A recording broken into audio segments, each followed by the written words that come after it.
So we understand that life is all about memory, memorization. People memorize an awful lot of stuff, roles, belief systems. You just take it and memorize it. That's very powerful. It's a beautiful gift, actually, and it's also a curse. All of these things are. Yeah. That's what we are as human, right? We can be one or the other. We can inflict it, or we can choose never to go through it. Yeah.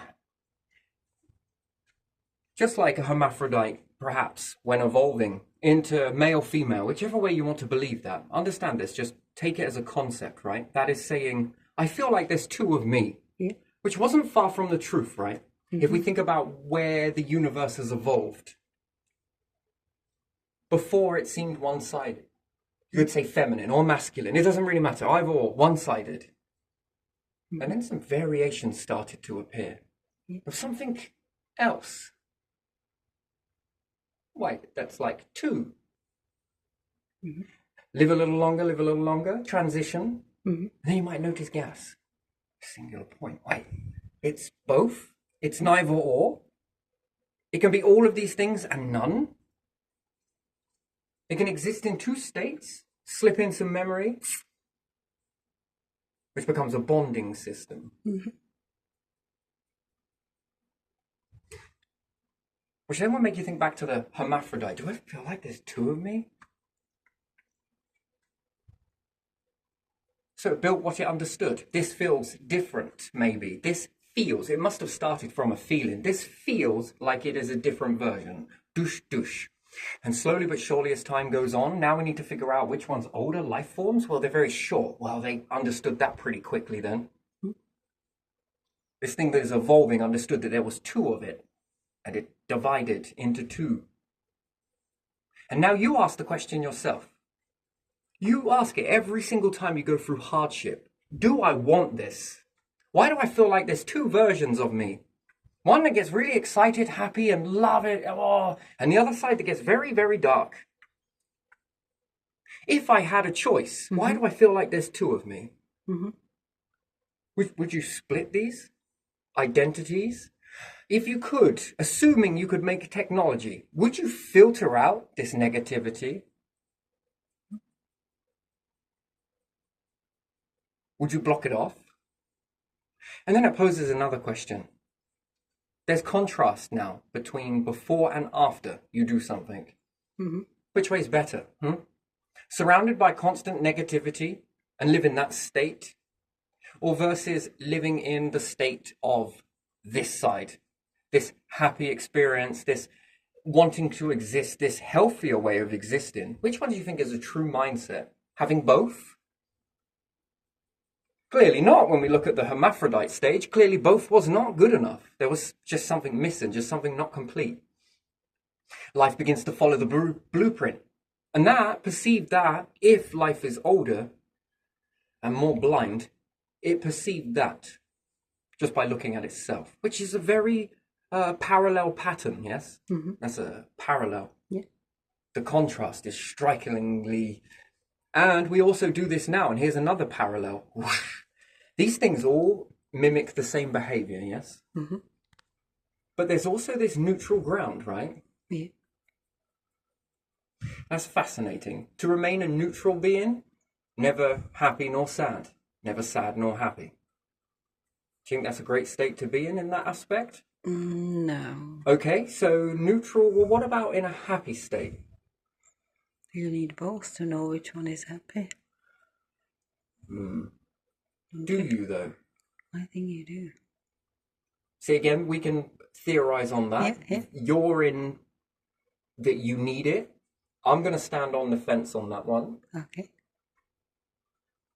What happens to other life forms that then do this natural process of taking and making one or the other? Do you let both states exist? Do you really think that that shapes you? And then afterwards, could it affect you in such a way? So with that analogy, so if I'm looking at the good side of it, and you're able to keep that and remove anything from, it just basically deflects, doesn't even come into the mindset. And therefore this lets you live in a blissful state. while getting on with a lot of opportunities. A lot of opportunities. Yeah. Do you really think that that negativity coming at those moments will stop you No. from becoming better at what you do? No. Do you think death affects people? We see this. We see this come out when we look at other people, when we say goodbye to other people. Yeah. The emotion might not be deep rooted because you've lost somebody. It might be, fucking hell, this could happen to me. This is going to happen to me. Shit, this is... That's that response coming out, but we have to blame it on something else because then we bury it. That's called burying the grief. But what is that grief? What is it really? It's an insecurity. That is a force higher than you. A sequence that's out of your control. Everyone says, everyone as humans, you're here. Like, they love to be able to do this and predict that, because being able to unpredict something means that they'll sweat.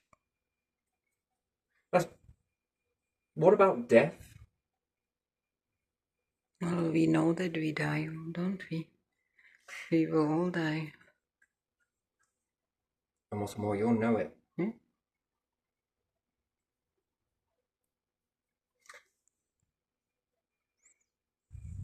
Yeah, that's a sense. Yeah. It's a hell of a sense. You already know that before. You already feel it. You already pick up on it. Yeah. Think about it. Everybody does. Yeah. Some pretend that they don't.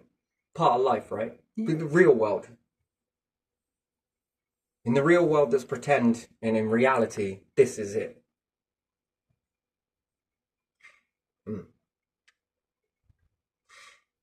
And can you cope with hard times? That's a question. Can you cope with that misery? Because if it is, cloning, death, anything else on that matter, that's not for you. But would you shut it out? Could this make you better? Now, let's say if you have it 50-50. Also, would you test this in a clone? And where would your seat of awareness be in that, assuming that you could tap in? These are very interesting questions, I know, and very deep, but... How much more easier or harder would life be without nature? You'd be in the oceans. Now, cram in all that awareness. Hard. Could you have evolved? No. And let's assume you're some sort of weird fish. Yeah. Then assuming you had fins, before feet, before hands. And could you build telescopes with that? No. That's a hell of a prison, isn't it? Hmm. But let's just assuming nature evolved. You tweak the water in just the way. Drop the right fruits in. Made it rain down in just the right ratio. Perhaps because it has an insecurity too, you see. Mm-hmm. Maybe it figured something else out before we did. Even become aware of it. Again, this is, something cradled us. And it is still cradling us to this day. That's interesting, isn't it? Yeah. For a particular fear of ending. That's what I think. If it did lay a hand indeed in helping. Fascinating. Very fascinating, don't you think? Yeah. Oof. Okay, anyway, I want to move on to this one. So, particularly, if you built a very good AI system and everything relies on memory, memorization. Yeah. An AI system that is going to do that. It's going to be a mem. Mm-hmm. Now, here's the thing. So, if you wire yourself up. So, in some games, in order to build the characters, they put all of these cables to them, yes? Yeah. Maps them, yeah? And it builds their profile up into the database in order for their character to look a little bit more appealing. And it works really well. And it's a really great thing to see that coming along. Now, imagine that same sort of process. However, this is going to map you. Map you for what? Well, it becomes the receiver to a remote control robot. Mm-hmm. When you put this whole entire suit on, anytime you move, it moves. Yeah. And what you're doing is you're giving AI essentially a body, and you are doing what maybe something did to you. Now, maybe E.T., maybe nature. Fact is, it's already happened on the planet. Robotics, it's a standard computer, pretty fucking good, but also very boring, very Now, what happens if you give it fingers? What happens if you tweak it to give it what mimics life? Could you make that live on its own? The answer is yes, you probably could. Yeah. To exist, know how to charge itself, know how to maneuver in the environment. Could you imagine the same principle being done to you by nature? Tweaking. It knows more about you. You know more about robotics. It's the same goddamn fucking process, is it not? Anyway, you're wired up to this. Every time you move, it moves. And there's a team of you. Got to work as the team. You got to build something together. And as you're doing this, there are robots in the distance mimicking your every move, picking up what you're picking up. Everything is mapped exactly the same. The first time you build this, the very first time you successfully build it, the database has memorized all of those movements. And if you choose to continue working, and that becomes work, right? It has mapped the database of how to build this. And not only has it understood how to build it, imagine if it was a house. Yeah. It knows every tunnel. It knows all of the water coming in and the pressure. Yeah. Rig it with sensors. Anyway, that's the second version. But anyway, let's just say that you've built it this way, and also some other teams, this is a fascinating thing, have also put in loads of sensors. It's dual piping system. So if the pipe does inevitably burst, it can be rerouted round, and this can automatically, behind the scenes with a robot, come, remove that, put a new one in, seal it up, test it, and then off it goes. It won't run the water back through this one, assuming it was water. It will keep it in this one because of the ratio of, there's no point letting that dry out. If it's already got wet, you might as well go with that one until that one pops. Then when that does, switch back over to the other. Now imagine a whole system that works this way. So repairs are done on the slightest knowing of it. It's immediately there. That's one particular robotic. Now that's a standardized version, yeah? And move on to farming. Different types of farming, teaching these robots it. You only ever have to do that once. And the system will be able to teach the bots to do that. Here, space, moon, Mars, Pluto, it doesn't matter, as long as they're there to be able to get that.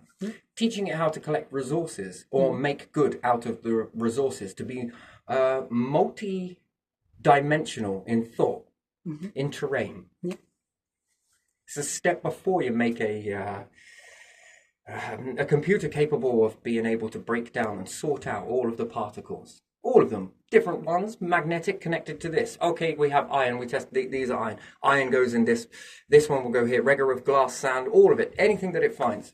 And be able to make do from those resources to create the very things that you need. Again, if it's forging, use the star. And again, which one is going to probably hold better? Be able to be shaped more easier. Man, that's fucking crazy, isn't it? So you can put these things absolutely anywhere, and your society only ever needs to teach it once. You come with an idea, you only ever have to build it into the system once, and it can do it. And if you ever want to upgrade it, just put on the suit. That becomes a work, right? How do you achieve something like this without breaking the banks of everything now? So we understand nature cradles. It's spread in abundance, which allowed you to grow in abundance, to be able to feed you, then also expand your animals that you need. Is this for nothing? No. I think it's got an insecurity. It's calculated that it knows that it can't do anything about its fate. It can to a degree, but it's slower. If it engineered something, shared some information, perhaps tweaked the nutrients in just the right way, it can unlock what was already there. Not necessarily knows how to make life, but knows how to influence it, maybe for a lot of trial and error. But its long-term calculation seems to be quite the thing. And everything seems to be calculated from these parallel margin points. Long-term calculation. What are humans? Number one gift is long-term calculation. Some birds' intelligence is very good. It's like you get close to a nest and the bird flies up into the air stealthily, moves over to a different area and then starts squawking at you. Why? Because it learnt you. What did it learn about humans? You always look up when they squawk. This bird has learned that you look up, and without ever speaking, they've taught this to their young. Now that is interesting.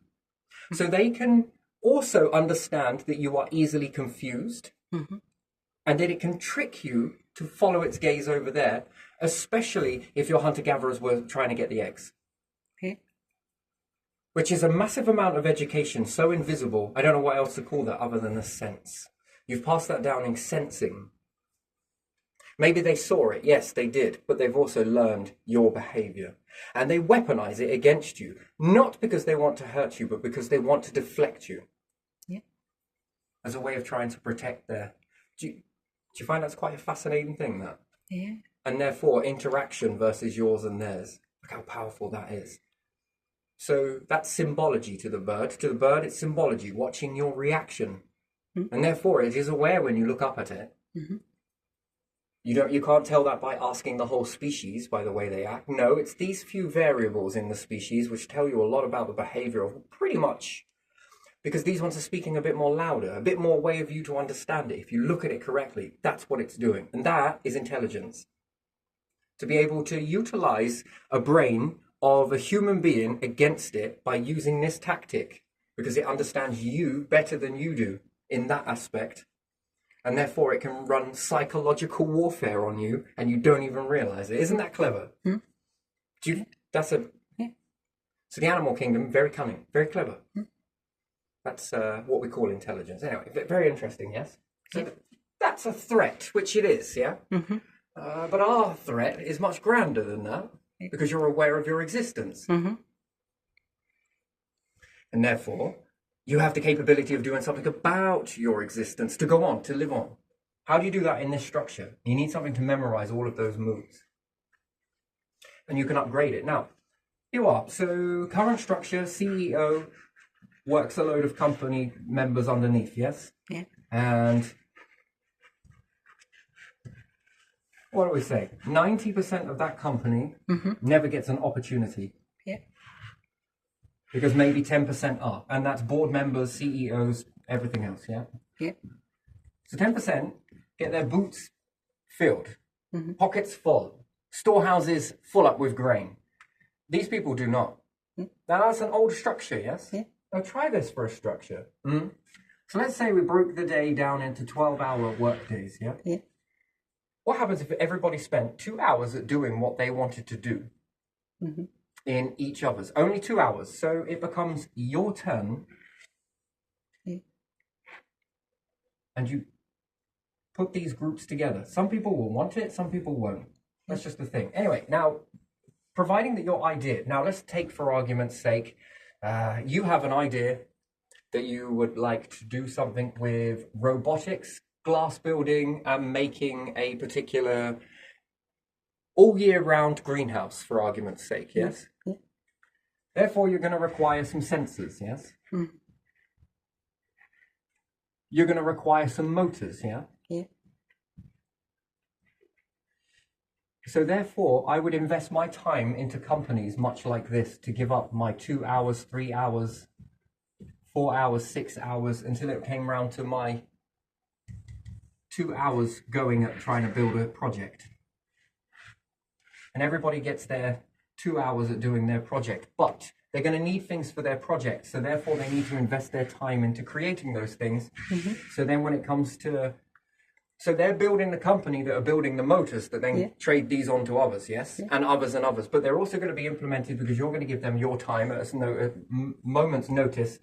And in the hope that some of their staff members will swap so that you can do some of theirs, some of these, some of those. Do you understand that your multi-dynamic way of working in multiple companies during a day means that you can build a company too, and everyone comes to work at a, you know, could you imagine that? A large fucking industrial warehouse under, I don't know, corrugatedness, where everybody switched roles every 2 hours. Do you think that would work, where you would all shift? And by the time you come back around, even in the 2 hours of your absence at your company, others could still filtrate into this, depending on what time they were to give. Would that never run the company full terms, 24 hours if needs be? And therefore it works with supply and demand, because if people need more motors, then people need to give more time to create the motors, which then comes back. Robotics, people would love robotics. Therefore, more time would be invested into the AI because more people want it as a part of their project. So therefore, this one becomes the most attention is generated. And likewise, that would then shrink down again, but no one would fear it because by the time someone has invented AI, someone has come up with another concept that is then added to it, and then people move with this. And everybody gives, but everybody takes.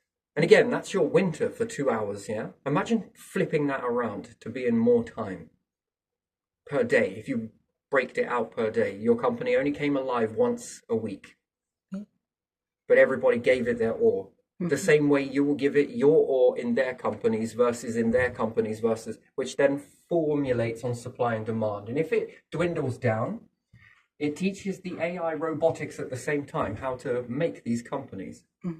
What happens if you then get a concept, teach AI how to do it, and it gets on with this over the week that you're away because you can't be everywhere? And once the company is fully perfected, it stays a part of the fixture. You never need to maintain that company again. If it dwindles out of fashion and comes to a standstill because of the parts or accessories, or it's no longer needed, or you've made it so that it's now a permanent fixture, job well done, right?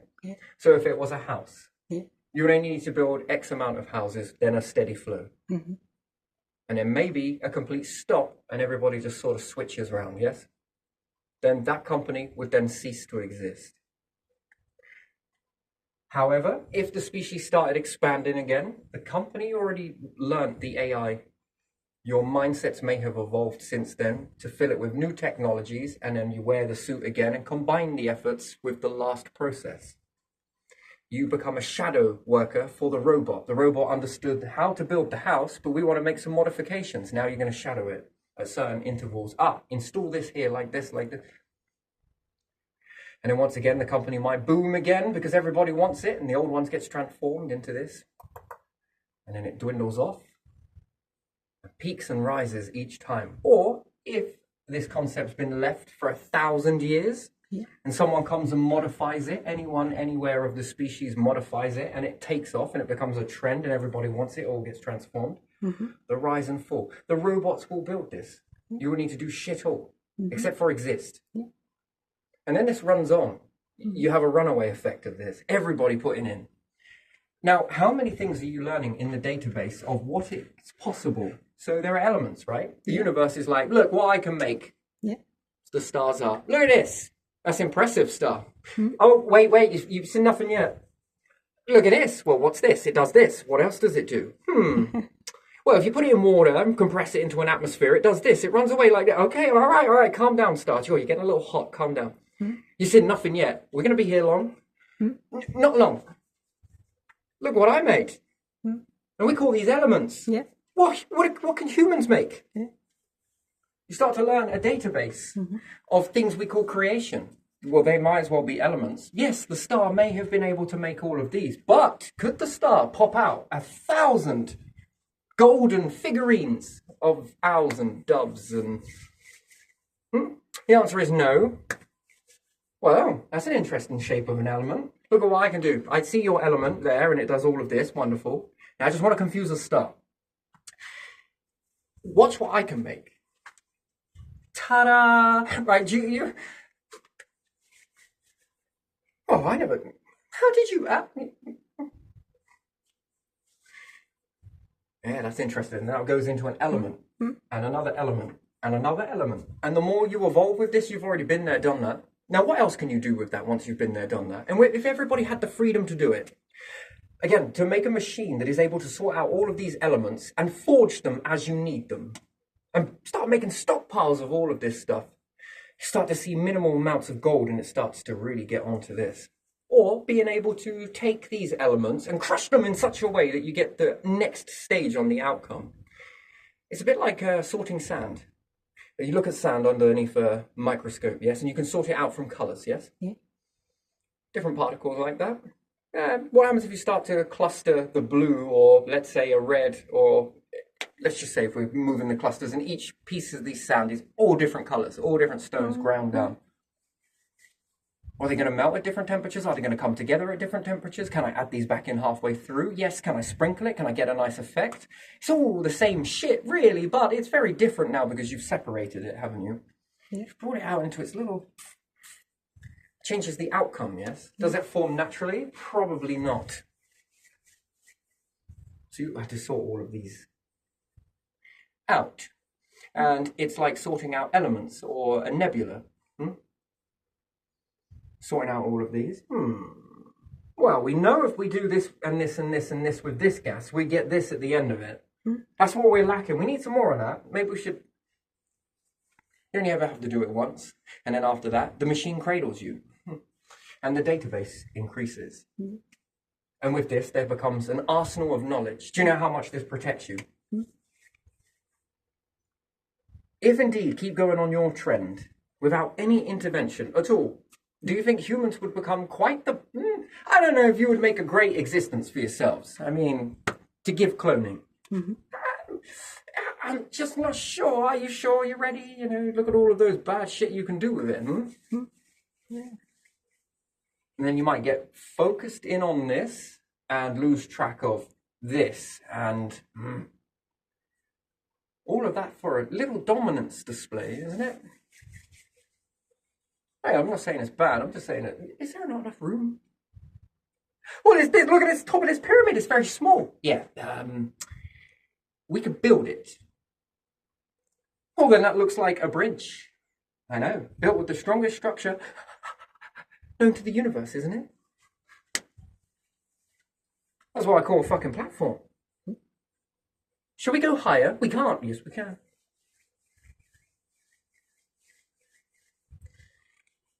Yeah, that's an interesting process, isn't it?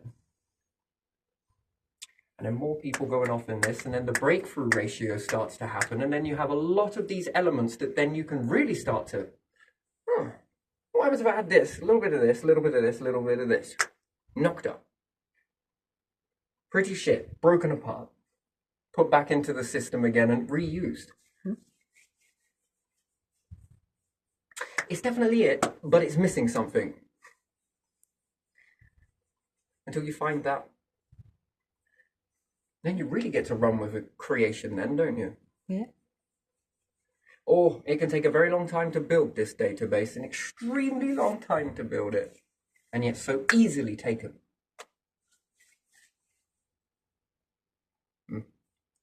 Well, because capabilities get more consequential. Oh, no, true deaths are, you know, that's lenient.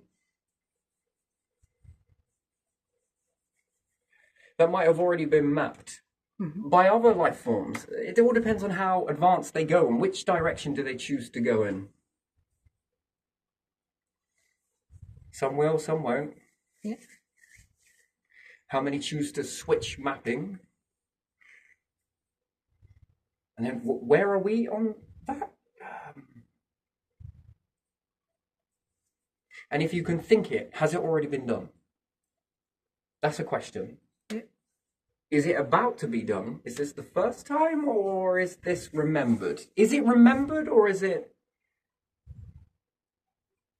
a prediction? Can you tell the difference between the past and the future? It's interesting, isn't it? You say yes because I know this one, but sometimes it feels like that with the future, doesn't it? Yeah. Do we seem to know an awful lot, considering humans? Yeah. You know a lot? What do you call a lot? Where is a lot? Yeah, we know quite a lot, but there's a lot to know we don't know, isn't there? Can you sense that to continue too long in this ratio, that it's only a matter of time before a Levy Shoemaker 9 colossally collides with perhaps the Earth, the star, another planet, could block out some light and could leave some devastating impacts? It could collide with the Earth. Not enough to do mega damage in planetary understanding, but enough to alter the consequences of how you live. And sure, these could come in at any time, of course,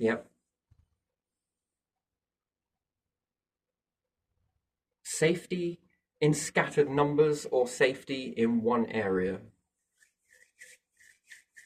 Safety, all clones in one ship, or scattered in very unlikely places? I'd fucking orbit them around black holes, I would. You what? Yeah, there's a clone orbiting around a black hole. Nice and protected. Don't worry. Again, still poses a risk, but less likely. Depends on how it orbits. Mm-hmm. And it acts like a TI machine anyway. You'll be kind of safe in that environment. Tighter, faster, more lax and longer.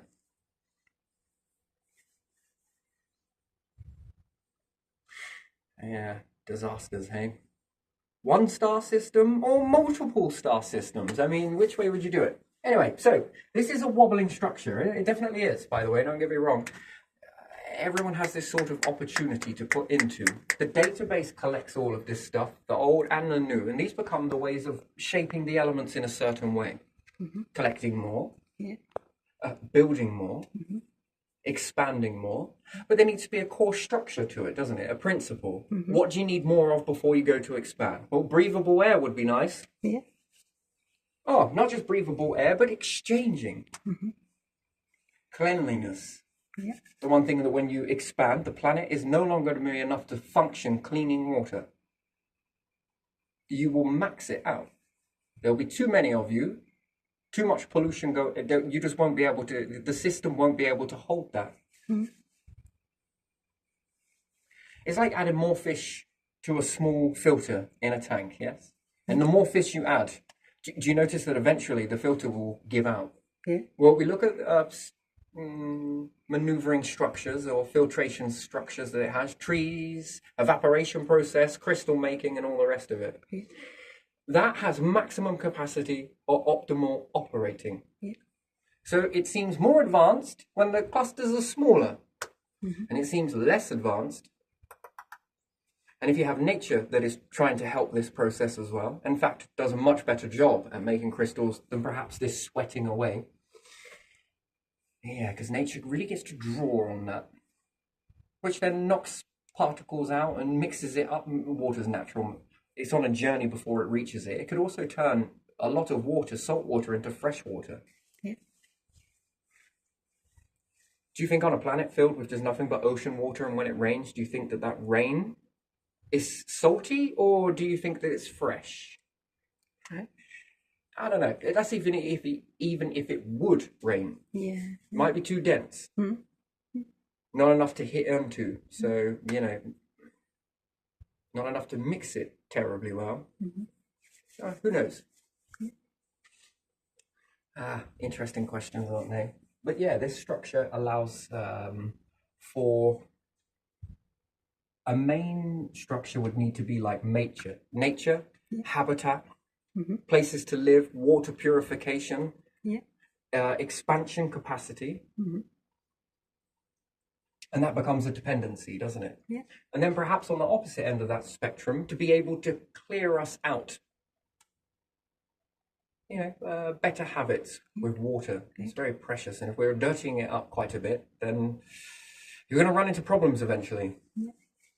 Because, the earth will deal with it. This will deal with it until it doesn't. Mm-hmm. And then just a slight shift in a direction like that, and it's not enough to filtrate. There's no more purity coming back from it. That runs into an extinction event. Well, that's if you choose to believe those things or not. That's up to you. How much is too dirty? And then with this increase in dirt, does it stop light from penetrating? Is it absorbing more light? Is it stopping it from penetrating? How does that change? And more of this starts pooling up. Is it a breeding ground for bacteria, or is it not? Yes. So definitely decent food, decent water, Mm-hmm. decent houses, and these become like a structure, a core structure Mm-hmm. that's automatically supporting everything else for everyone else to be able to get on with this transformation. Yeah. Could you imagine that, having all of the resources at your leisure to build anything you wanted? That sounds good. And then you could have a mock simulation built in with an AI Mm-hmm. to try and build it in this, utilizing this Yeah. until you perfect the process. It's not going to come easy to everybody, but just bit by bit. side hobby. Mm-hmm.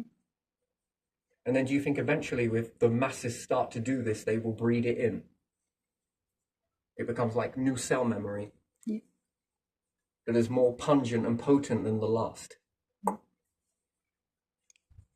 So I wonder if that's how our markings work. When something really stands out, Yeah. that can change your belief system, I think, and cell memory belief gets severed. Or new creative constructs or confines to try and imprison the mind. Yeah. Yeah. Because we can also have an ability to end up doing this to ourselves, couldn't we? So yeah, multiple different companies, as long as they follow the main principle. Mm-hmm. And then that requires a more of a putting in order to more to get out. Yeah. But then better mining opportunities. But yeah, building it with the robotics on. Anything you do is logged into the database. And then once it's in the database, and that's whether you're solo, working as a group, working as a massive group, and where you're able to build it at that very slow speed, what happens if I fast forward reality on those robots? Hmm. Now, I understand that they can move very slowly in this and mimic you like for like, because we want everything to look humanoid. Mm-hmm. I want to blink and miss it. I want them moving so fast that every cat in the nearby area starts being like, yo, what, wait, what?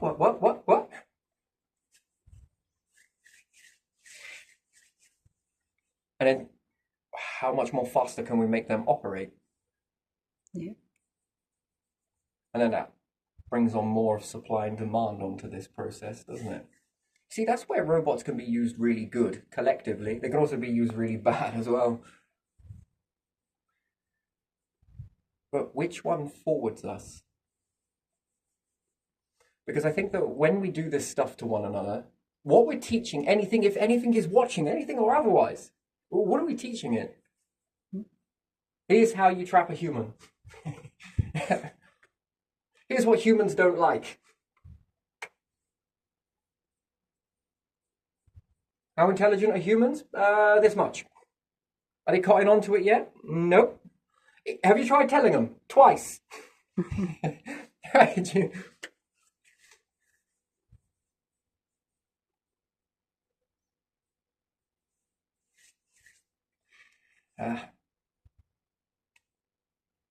Numbers game, right? Hmm. And then if anything else is doing this differently anywhere, whoo, fast forward sailing, yeah? From the early days, it took a long time, then aeroplanes, and slowly but surely it got faster and faster and faster, yes? Mm-hmm. Imagine keep going with that speed increase, and then applying it to space. So you've gone from water, yes? Yeah. Under the water, Mm-hmm. through the air, a stratosphere, perhaps, and then apply that to space. Oh, it seems so slow. Yeah, that just cannot be. That's not allowed. And you get quicker. Now you're whizzing around all over the place. I mean, that database of learning that, Mm-hmm. and just by following that's in you, Yeah. how does this protect you? Yeah. Well, it makes you move in a very unique way, doesn't it? Then you understand how not to go one way or the other way. You're going in multiple directions at the stop and drop of a hat. That inertia ratio, huh? Yeah. Very powerful. And even if you can't travel that, but imagine a piece of machinery. Everyone says they love predictable paths. That's true. In strategy for war, everyone loves a straightforward path. It's all very great until the rockets learn to maneuver at very ridiculous, unpredictable patterns. Mm-hmm. Yeah. Which one now proves itself to be more safe? Which one do you want to be as a humanity? Mm-hmm. Unpredictable in a very controlled way. Mm-hmm. Again, if we take the unpredictability, this is going to be hitting a target, but it's going to be how it's hitting the target. Yeah. It's like, make your predictions. Yes, sure, your predictions and capabilities to clamp down and find the speed, and once again, you get faster again. And then this will exceed this one, and then it pushes the envelope on this sort of stuff. You're trying to predict where it will land. That's a bit like life, isn't it? Yeah. to other life forms? How do they hit a target that they don't know how it's... Yeah. Layered complexity, maximum depth, huge amounts of intelligence. It doesn't matter whether you pick this one or that one. They'll still hit you with the same depth, perhaps from a different way of angling it, but depth nonetheless. Mm-hmm.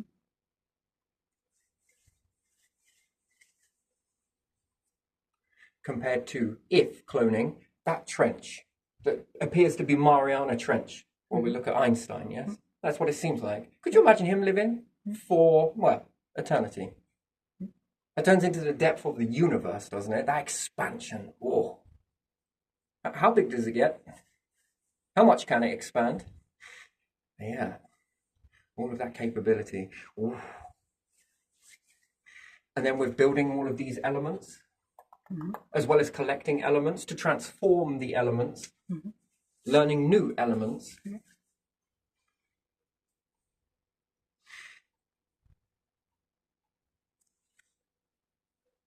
That is so unpredictable. And then they'd have to spend an incredible amount of time if they wanted to take a piece of you to clone you. But if there's loads of you, guess what? That becomes quite the challenge to do, doesn't it? They need to get all of it, all of the replicas.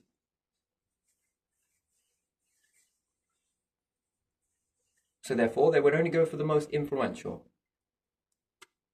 They stand out. Okay.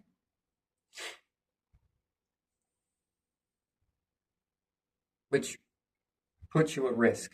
That's interesting. I find it fascinating. And then it's all had the way paved for something. That's interesting. Yeah, we could do it that way. And by that time, everything else will be catching up. Before that, it will already be learned and counted. From an intelligence much more advanced. That means with a calculation on that it could run rings around anything. The greatest amount of psychological warfare, which I think is heavy in the universe. I think it would be. Birds use this after all. Animals do use this. Yeah. They learn you. To be able to get the best angle on you. It's almost like they sense. They almost seem to know you. And therefore is calculating the best way. And they finally hit a calculation which hits a trajectory which is going to make them have the absolute hit ratio. Mainly miss most of the time, but in most human animal encounters, it's a direct hit. Wow. So that pits a level of intelligence. So how many calculations do you think it's made? And there it comes to it instinctively. Almost like the mind has already shot ahead at a speed. Who knows? That is a hell of a mark. It's made multiple calculations. 1 or 2 have stood out the most, maybe 3. And the animal is instinctively now acting on the best outcome scenario. That's fucked up. And that was just capturing a glimpse of you, meaning perspective, a jigsaw puzzle piece of information, and is able to bring a whole success ratio from it. That's fucked up. Yeah. That is impressive. It's also lethal. So if we look at it in that way, that's already going on here. Some of it's self-defense nature. It seems to be quite self-defense, right? Only from my own experiments that I've seen it with. And yes, you can turn this off as well. This is some sort of hormone that comes on that triggers off this growth, which is fascinating, isn't it? And engineering food, what do you find with that? Most people say it's very bad, but it is just another added to the system, yes? Depends what... Natural engineered, genetically engineered, and then there is natural or wilderness, and then there is farmed, which is a slight type of engineering, and then there could be a natural engineering, which you could add in more pressure, pull out the pressure, it doesn't matter, change it to find the optimal operating ratio, which then would make things grow big by default. If you had a large variety of different varieties, it didn't matter what was what. A leek is a fucking leek. An onion is an onion. And if it tastes slightly different, then it must be giving a different outcome in the body, and perhaps the body needs these differences. But if you also add GM into the process as well, this is just one more factor that throws in the confusion ratio, doesn't it? Do you think eating one particular strain of berry repeatedly throughout your life is beneficial for you? It doesn't do much, does it? Just repeating the same. And then alter it to make it so that it's irresistible to you, so you keep coming back and eating the same species over and over again. And the wild ones now taste very bad to you, but that's because it's a different species to what you're accustomed to. Yeah. And therefore, which one is better for your health? Variety, different stuff, different food made from different berries, plants, and whatever. And can we expand along with this type of variety? So this particular variety of grape is more resilient to this, this, and this. What's the hidden ore that it let go of that expands? When it diminishes something that you can visibly see, you haven't seen what's been expanded. So that's a visual character. So some things let go of certain things and something else begins to build up in the background that hasn't been noted. Yeah. Now, if food can shape you, then it has the power to shape everything that you interact with and everything that interacts with you. Yeah. Do you think we have trillions of bacteria there so that it evolves with us? Yeah, we do. And therefore it needs to evolve with you in order for it to protect you? Ongoing process, yeah? Yeah. That's a fascinating thing. And give it the same sort of stuff might turn off other things in that process, which is then a false positive. Yeah, And then how much do we rely on that is now no longer sustained by it, or it's beneficial to eat in this varied way? Yeah. We often think go to one format. Yeah. That is not always healthy.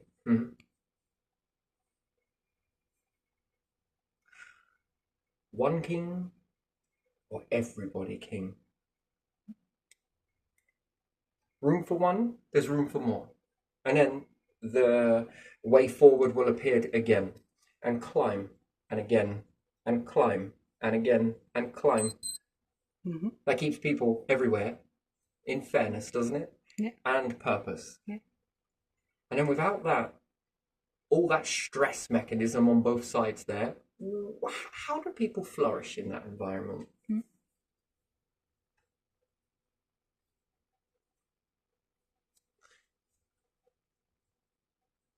So a loss of power or a merge of power? There's a difference, isn't it? Yeah.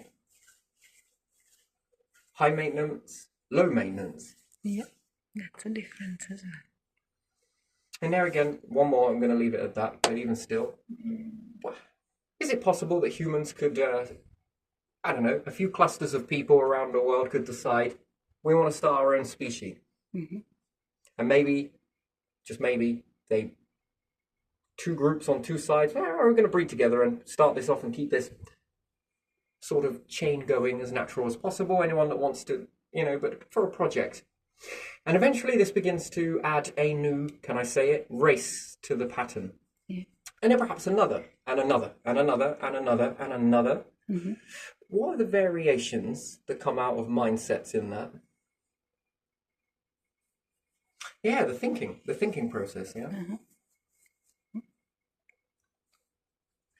You've got to understand it then in one way or another that wisdom, enlightenment, and creativity can come anywhere in any human vessel, yes? Yeah.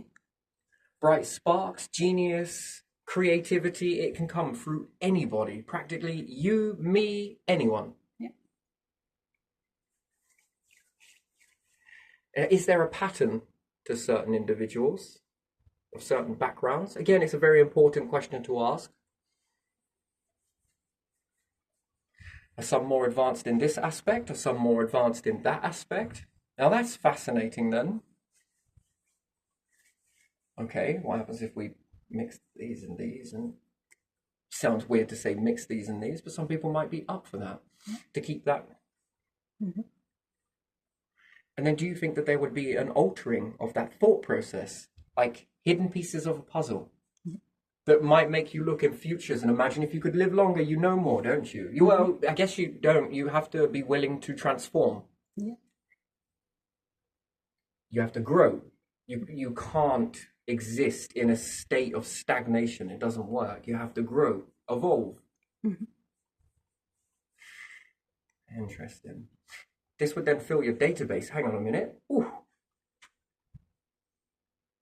Would this thoughts that came from here ever have existed if it wasn't for these?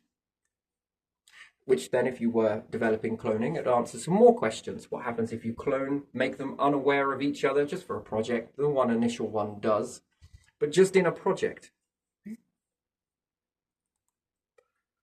One that didn't go that way and one that did go that way. Pretty big cloning project, but still, nonetheless, it opens up Pandora's box.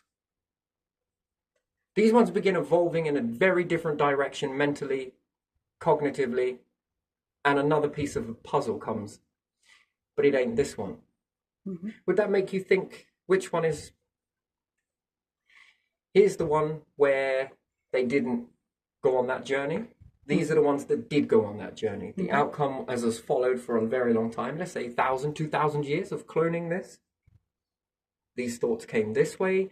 These ones came from here. And perhaps on a third, this ratio came here. Now, that would be very confusing, wouldn't it? And then what happens if we do this more? I think there's more. So I guess we're meant to be doing this then. And then what does that teach us in this reward process of what would then happen after all of that?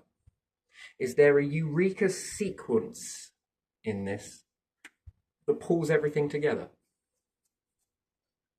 A strain? We don't know, do you? Unless you know. Why is this trying to evolve so far? Why the importance of multiple variables in every single life form that you see? Lots. Have you ever found a singular life form? Well, there's only one.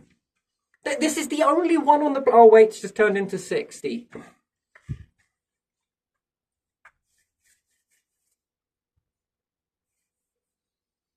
Why that more?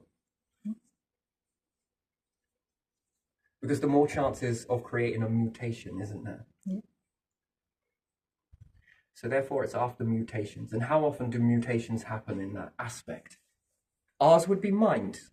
Oh, sure, we're going to evolve, but I think our mutations happen because we're intelligent beings. Like when you go to space, you evolve. This, that's our mutation. What we once thought, we let go of. Like, did you find that fascinating? And we are hypocrites, aren't we? Do you still like doing the things you did when you were a baby? Yeah. You do? Like when you're a right baby, you like picking up a rattle and giving it a shake, do you? Yeah. Wouldn't you? If you saw one, sometimes we go So somewhere. how come you're not doing that every day? You used to feel that was really important. Was there a certain thing you liked to do when you were a kid and you look back and think, why did I do that? Why did it feel so important at the time? It did. No, it doesn't. But I still Now like it wouldn't drawing. feel important, Yeah. but then it was really important to... Yeah, and then it was more important. Yeah. Changes. And is it with an object? Yeah. Something outside of you? Yeah.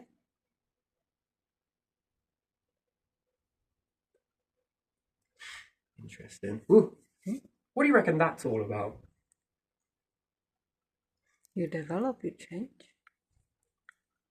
You get different things to do, and then Do you often think that that's another patch of data? That something could have been more advanced? Yeah. If you were so leveled up as fuck as a species, what could you be given at a very young age? Because there again, it would be influencing the evolving process, which you would do accidentally. You don't realize you're doing it. Why? If you have a breakthrough, will you start teaching your kids the breakthrough or the old version? We start teaching them the breakthrough, right, at a very young age. Yeah. But if you wait multiple generations of this, and then there's many people being taught this data, and then it creates some more variables, perhaps some mutations in the brain, which then get you thinking in a different way, but then perhaps collecting mutations is the thing.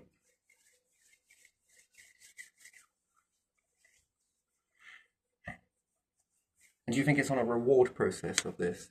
But the more you do, you have this sort of hardwired brain as to why do you have unhappiness? Why do you have happiness? Why do you feel this? Why do you feel that? You think these are just feelings just because it wants you to feel good? No, it sends you some way, doesn't it?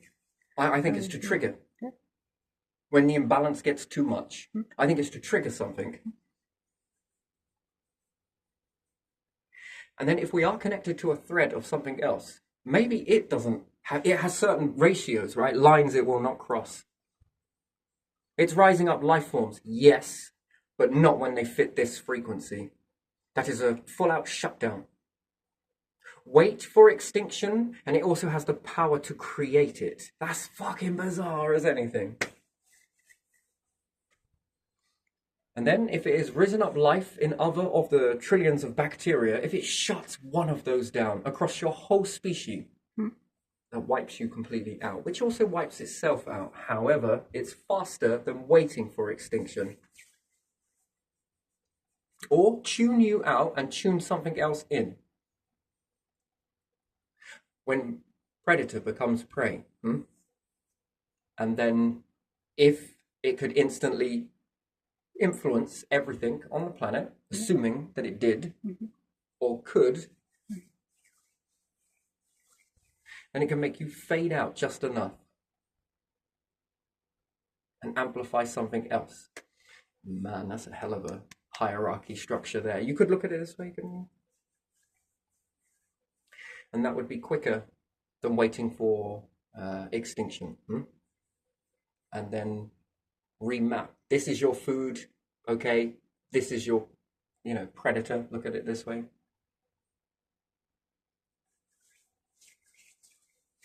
That's a fascinating process right there. Fuck that. Whew. So is there a force within us all that wants to live happily among us? Because if not, what are we evolving for? Yeah, that's a question. Do you often feel that you're sharing it?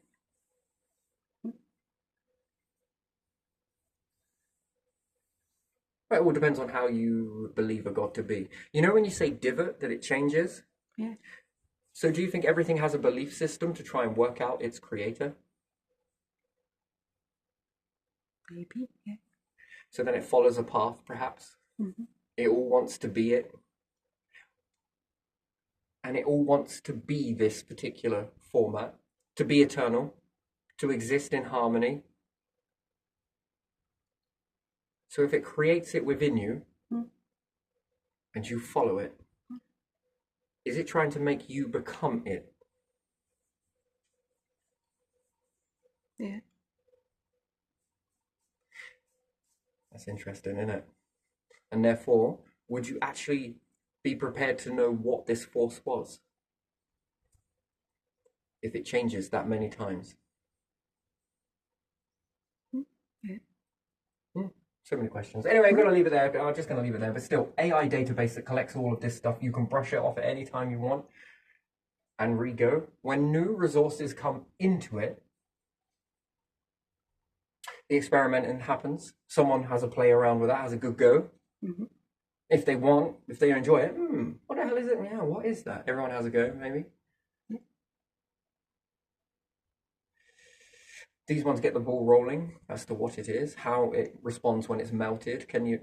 How strong is it? How brittle is it? What's it like when it's exposed to extreme heats? Cooling, crushing, stretching, squeezing, electricity running through it, around it, upside down, or all the way around, avoids it completely. Great conductor, not a great conductor. Wants to start levitating when you freeze it. Yeah, all of these weird and wonderful things. That builds into the database of knowledge, right? AI maps that too. Some other people have a look at those bits, not interested in these bits, but these bits start to get a little bit more fascinating. They have a quick go with that. You can actually do it like this, and then these people make use of this, which can then combine it with, and then before you know it, the database is running off again. New resources, new input, expansion of your mind, paradigm shifts. It becomes every day after that, doesn't it? It becomes just a normal thing. I believe now only until something else that comes in that supports a new belief. Constantly updating your database. Phew, you'd stand out in the uni, wouldn't you? You would. So yeah, everything's reaching for this God state. Yeah. Anyway, right, I'm going to leave it there. So I'm not really sure my train of thought right now, but still. Yeah, companies that wobble, as long as they've got a baseline and they've got a few wobbling structures that reach over towards this way, some of the smaller ones that might be to fit into those structures. And when the time comes to move into those structures, these things that other people were playing around with will go into craft into it, and this should then perhaps boom and dip down. By that time, some other people have had some thoughts, seen it this way, and boom, they add in a new one, and again, this fashion changes on a great recycling system. Would be great. Oh, before you know it, you've taken off. Lots of things to play around with. Yeah, but anyway, right, gonna actually leave it there. But you know, that's all it's about. It's just like trying to pull on your mind. Yeah, just like think a little like this, you know. Maybe you don't have to, you know, but it's up to you. But have fun with it. And then, do you think that there would be a percentage of a population that would like to live with this structure? And then, do you think it's important that every other structure should put into these structures? Because it can also work out for their interest as well later on, couldn't it? Yeah. Because there's room for everything to expand into that. And if it drops off, your inspiration would have gone off in another direction. No debt, no worry, no this, no. Living and existing like a true evolving being. And it might not come easy to start with, but it gets easier and easier and easier, and before you know it, you're flying. Not the same, doesn't need to be, but in your particular field, depth. Because the more there is to pull from, the more there is to combine. And then others will see this at a different perspective, because it's perception and perspective. You're seeing it from this way, you're seeing it a bit like this, you're seeing it a bit like this, and it builds into your structure, and there you are building off another structure inside the structure. Oh, that's fucking fascinating. There it is.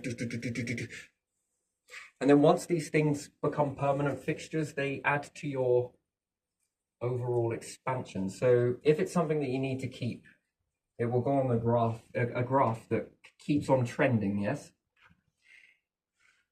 So you could say food, houses, yeah? What else would you say? Water cleaning? Yeah. So this graph is constantly maneuvering, yes? And then it might start to get a few others on there, followed by a few more. And it expands. And then let's say houses are no longer needed anymore because the expansion rate, people are having X amount of children, yes? Yeah.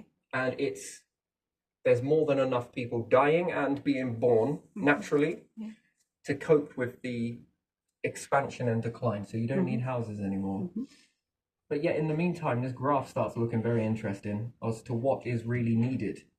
The one thing that will probably stand out is food and water. All the rest of it becomes noise. Without these things that remain constant throughout your existence and evolving,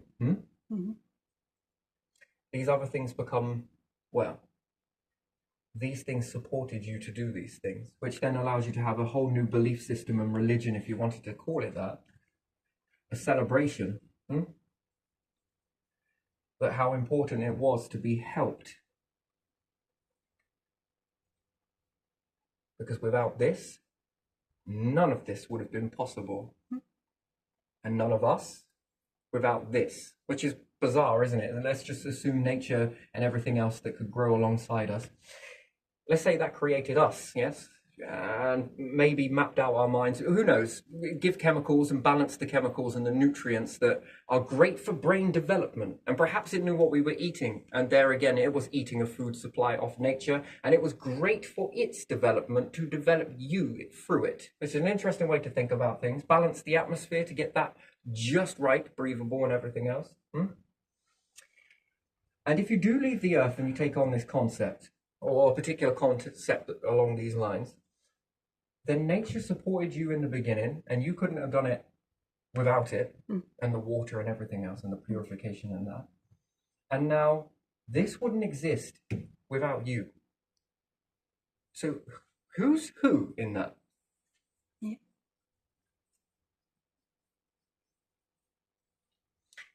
And if you get eternity, all of these things become very precious because they helped you to get it. And then you've got these new companies building up.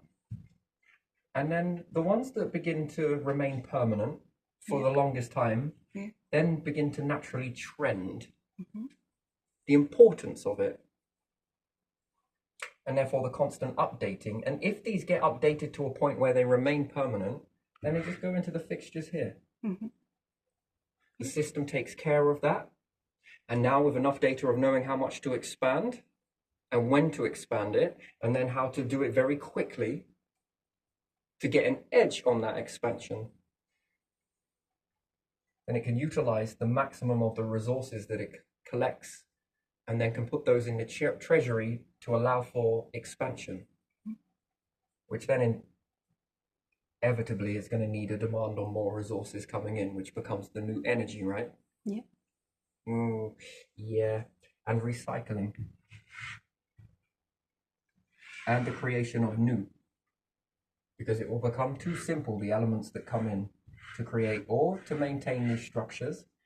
And you want to have enough to be able to recycle from one to the other. So you're going to need multiple apparatus, multiple stars, perhaps your own versions of it, and your own black holes. One to defuse your rubbish, break it apart, and some to fuse it up into other. There's no point defusing if it's already part fused into a hardened layer anyway, and a few more squashes and it will be up in this. And if you needed that, that helps you get there quicker to that element. So, but yeah, if a certain element is on the periodic table and it was at this level, then it's probably quicker to put it into the black hole.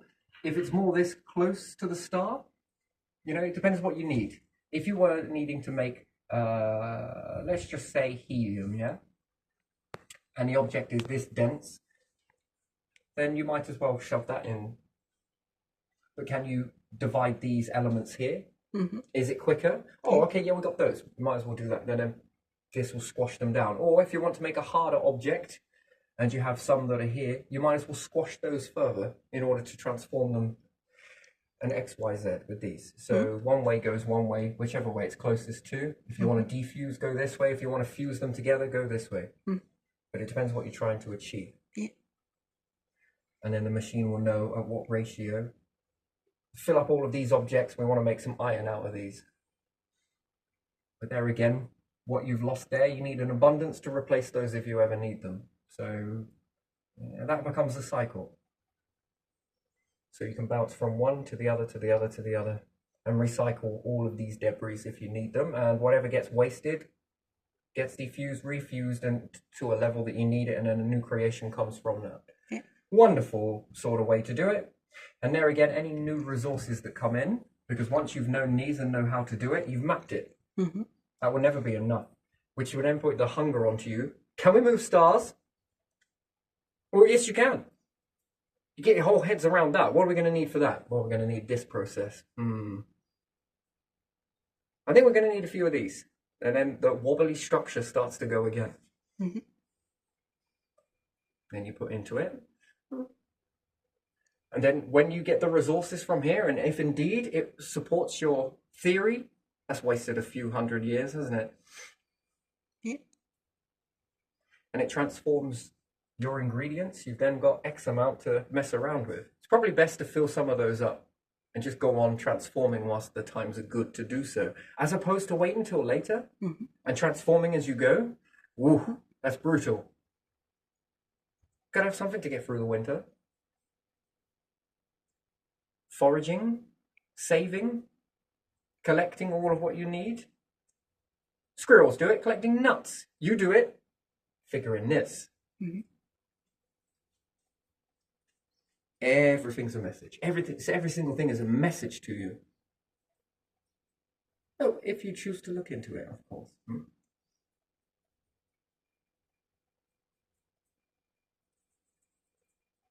And that's pretty much advanced. But yeah, it's not for everyone, I'm sure. But is that choice, or that's just the way reality has become? Or... But what it does give you is an awful lot of free time. By the way, this is, once you've made an invention, it's propped up and it's into the system. What do you want to do? I fancy doing this. Go do it.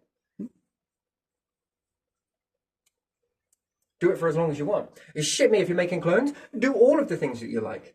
Living in that state. What about never having a maddening thought again? Maddening thought? A dark thought. All filtered whilst enjoying in this bliss state. It's important again, because you might rely on that, especially during the winter. The shutdown of the universe.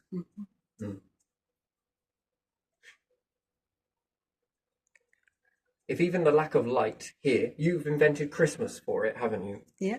Flickering lights to mimic infrared, burning fire. Yeah. Because it affects you, doesn't it? Mm-hmm. Yeah, what do you reckon a shutdown of a universe temporarily transitioning from one state to another could do? Make you sad, depressed. So you find very beautiful ways to give yourself an illusion, don't you? Yeah. Create an illusion. Everything's all right. And filter out all of that nonsense, which could help you get through that. There's two ways to go, really. When we understand how the hibernation affects you,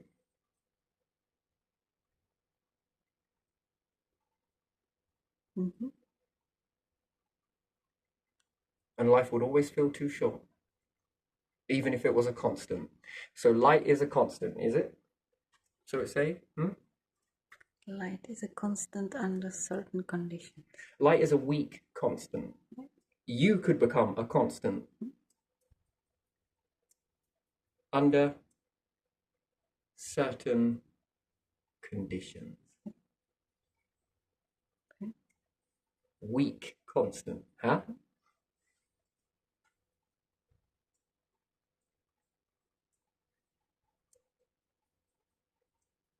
Interesting. All about optimal operating. Fascinating. So life speed, speed of life, speed of mind, thoughts, how fast are they? Intuition, calculation, evolution.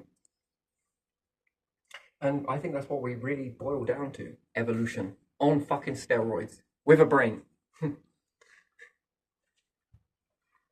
So yeah, I'm going to leave this one right here because I think that's good enough.